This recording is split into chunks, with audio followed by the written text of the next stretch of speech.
The topic of this video is the cow. Is cow our mother or is cow mother? This is a question I have often been asked, and this seems to be a top question in the minds of the critics of Hinduism, so I intend to examine this question today. The first point is, what is mother? Mother is obviously the female from whose womb we have been born. It's so simple, even a child knows this. So it requires no further clarification. But the concept of mother can be extended to any woman we respect. She becomes mother-like to us. But we don't keep on saying mother-like, mother-like. We say mother. Like say in the Christian church, we have senior nuns who are addressed as mother. Though they are not our biological mother, but we give them the status of mother. They are mother-like to us, we call them mother. So, the first point is that the status of mother can be given to any woman we respect. Point number 2. The concept of mother status is not a scientific one, it is an emotional one. In Islam, the wives of Prophet Muhammad are supposed to be mother of believers, mothers of believers in Islam. Why? Because they have enormous respect for them. It's not a scientifically valid proposition, but it is emotionally valid because they respect it. So, point number 2 is that the concept of mother, who are not our biological mother, is not scientifically valid, but emotionally valid. Point number 3. Point number 3 requires a little elaboration. I will take some time on this. As for Islam, the concept of adoption of children. In the course of Prophet Muhammad's prophethood, Allah made a revelation that your adopted children are not like your own children. They are not your own children. You cannot give your adopted child the same status that you give to your own child, to your own biological child. So when this revolution was made, the problem that arose was that there were already families in Arabia who had already adopted children. Now what would they do? One particular case came to Prophet Muhammad's attention of a woman who had reared a child, a male child, a boy,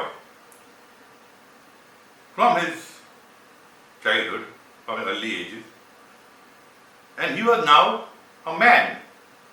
He had attained manhood. And then suddenly this revelation came. Now his foster mother has to wear hijab in front of him.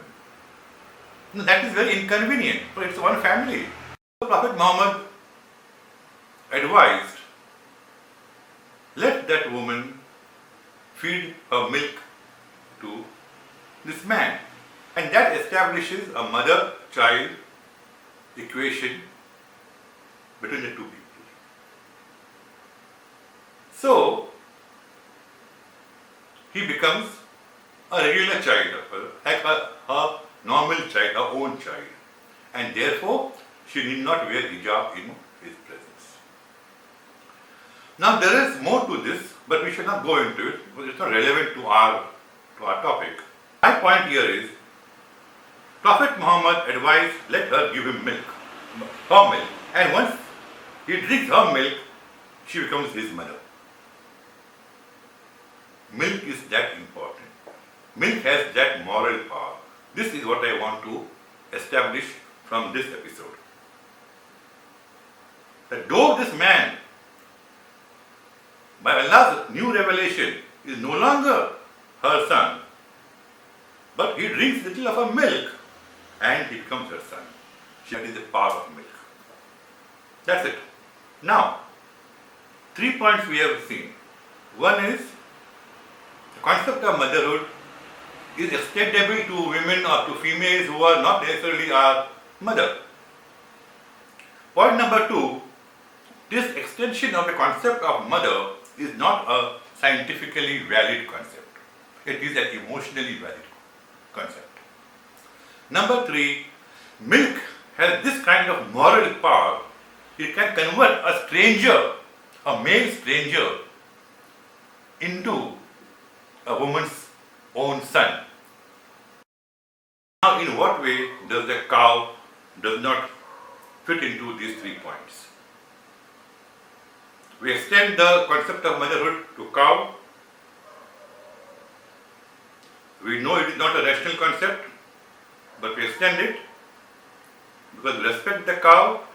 Why do we respect the cow? Because we drink its milk, and milk makes us her children. It makes the cow our mother. Objections come here. One is that how can an animal be a human's mother? Yes, how can an animal be a human's mother? But this differentiation between animal and human is in our mind. It's not in nature. It's also not in science. In science, living beings are covered under the subject of biology, which has 2 streams: botany covering plant life and zoology covering animal life. And human being comes in the animal, in zoology. From the amoeba, the most simple of animals, single cellular animal, to the most complex animal, human being. The cow comes somewhere in between. So the cow and human are both animals. Even in the Holy Quran, there is one verse which says, birds or animals, they are like people. They are like you people. Allah is telling us through the Holy Quran, the birds and animals are like you people. So there you have, the Quran is saying that the cow is like us.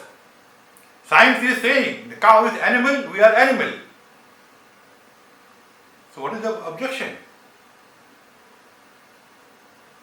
You can ask me, if my own mother needs medical treatment, at the same time a cow needs medical treatment, a cow that I know, who will I attend to first? My own mother or the cow? Obviously, I first attend to my biological mother. Why? Because she is my mother. She is not mother-like. I have not given her the status of mother. She is my mother. Even if I deny that she is my mother, my denial does not make her cease to be my mother. To the cow, I have extended the status of mother to her. Plus, this is a human civilization. The human being's life is more important than a subhuman being's life. Though both human being and the subhuman being are both beings, are both part of the animal kingdom. There is differentiation in the value of life. Even within the human species, not all people have the same value for their life. Suppose I am in a meeting in which the Prime Minister is also present, and someone attacks me, and God forbid, someone attacks the Prime Minister also at the same time, at the same place. Whom will the security people first try to save? Me or the Prime Minister? Obviously the Prime Minister, because the value of his life is more than the value of my life. But that does not mean I am not a human being. The Prime Minister and I are both humans, but the value of his life is higher than the value of my life. If we have such such interpersonal differentiation in the value of life within the same species, the human species. Now what about interspecies? Just as all human beings do not have the same value of life in the human species, similarly, all species don't have the same value of life. The cow, the value of a cow's life is less than the value of a human being. It is not just my mother, any human being. If in order to save a human life, a cow has to be killed, so be it. The very fact that the Prime Minister's life is more valuable than my life does not mean that I am not a human being like the Prime Minister is. The value attached to our lives, to our respective lives, are different. Similarly, if I first attend to my human mother instead of mother cow, that does not mean that the cow is not my mother. She is my mother. But the value of her life is lower than the value of my mother's life. It is nobody's claim that you got to protect cow life at the cost of human life. No. Human life is supreme on earth at least. Let me come to the Quran again. One of my Muslim friends referred me to chapter 2 of Quran. It's called the cow. And in that there is an episode of a cow being killed. And he told me, here it is in our holy book that we can kill cow. Yes, in chapter 2 of the Holy Quran, a cow has been killed. But not for men to eat her flesh, but to bring a dead person, to bring a dead man back to life. This has a Jewish setting, but it is briefly narrated in the Quran too. So that cow, also that cow was not an ordinary cow. The cow that was required to be killed was a very special cow. I mean, people there were supposed to go and find one cow with bright yellow skin. Spotless bright yellow. How many cows have you seen with bright yellow skin? Maybe there are, I don't know. But I live in a country where there are many cows. I don't recall seeing any cow with bright yellow skin. And that too spotless. Overall, as I said, human life is more important than a cow's life. So that cow was sacrificed to bring a human being back to life. Why? Why that dead human being had to be brought back to life? That is not the point now. My focus here is on the cow. Can a cow be killed in human interest? Yes, in human higher interest. High interest, like saving a man's life. It is not for eating. So that's about it.